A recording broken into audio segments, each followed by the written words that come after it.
There is something living in the lakes of upstate New York.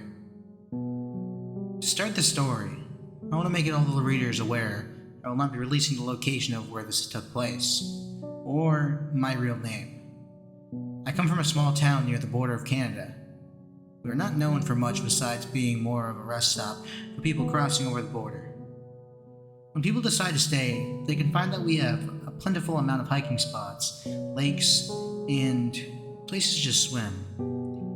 Although, I suggest not swimming, due to the pollution of the local factories. When people decide to stay at the lake, you can learn many myths and some old local tales. Like most people, I didn't believe in monsters or urban legends. I kept my views on things in science, trying to rationalize every weird occurrence that had ever happened to me in those waters. It all happened way back in August of last year. Me and my friends decided to go camping and spend the night at the lake. This wasn't something new to us. It is common for many younger folks to go out and party around this time due to the nice weather, which we took advantage of quite frequently.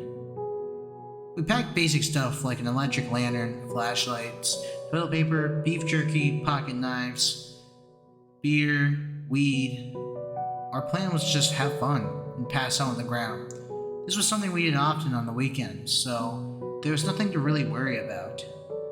When we arrived, my friend, which I will be calling Andrew, for the sake of his privacy, and my other friend Michael, had decided to both bring survival air mattresses and laugh about how I forgot my own. I shrugged them off, and we began drinking, talking, and maybe oversharing some than we should have. The reason I say that is because something Michael had said pissed off Andrew, which made him storm off toward the lakeside. I felt like since I was the only one who was sober enough to know that Andrew might be overreacting, that I should have taken the initiative to bring him back to the campsite we made. When I began walking, it took me a short amount of time to actually catch up to Andrew, which seemed a bit odd since the lake was about a 5-minute walk and he ended up leaving 10 minutes ago, before I decided to go get to him. When I found him, he was staring off into a view of the lake. One could say he was frozen in place, aghast, by what was before him. I was scared by what I was looking at when I noticed Andrew's face. His mouth and eyes were so wide, as if he was screaming, but none of the words could leave his mouth. I turned my head to the waters of the lake when I could make out a skull protruding out of the water. From what I can tell, it looked as if it was a bear skull. Most likely a giant black bear. When I noticed it, I began to shake Andrew. He snapped out of his frozen stature and began to scream and cry. He fell to the floor crouching onto his knees and dug his nails into his back and his head. I began to shake him rapidly. I told him, we have to go. When I began to lift him, his body became limp. He was refusing to let me pick him up. He kept screaming at me. I didn't understand why he wouldn't just run. So I turned around and tried to scream to Michael for help. When he wasn't coming, I ran to the back of our campsite. He was sitting there nearly passed out, pissed drunk. I shook him and I told him we had to get Andrew. He mumbled to me that he was fine, that he needed to blow off some steam, and that he was sorry for what he had said to him. I told him, "You mumbling fucking idiot! There's something in the water, and it has scared the living shit out of Andrew." He won't let me pick him up to bring him back to the camp, and I'm too scared to go down there alone.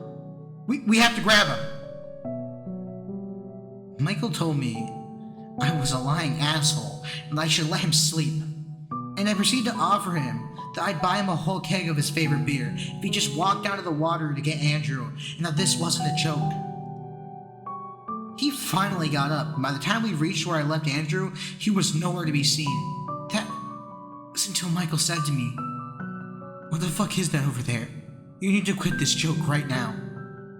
That is when I noticed Andrew standing at the edge of the lake, slowly walking into it, making his way to the skull that has now that was floating in the water. I told Michael this isn't a joke. We have to get him. We were too scared to get closer, and we watched as the skull began to lift in the air. That is when I realized the skull wasn't floating. It was resting on top of the water. A pair of tentacles lifted it up into the air, followed by a soup by more skulls. Of people and different animals that might have gone trapped by whatever this creature was. We were screaming and crying in hysterics for Andrew to get back here to us. Nothing came from our pleads. Andrew was full focused on the creature before him. We watched as the creature wrapped its tentacles around him and slowly pulled him under.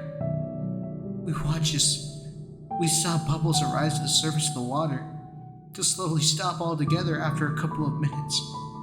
We ran off and tried to get help. We made it to the road that we took to get to the lake and screamed, waving at oncoming cars to stop and that we needed help. 2 officers stopped to listen to us, but no one believed that our friend had been dragged into the lake.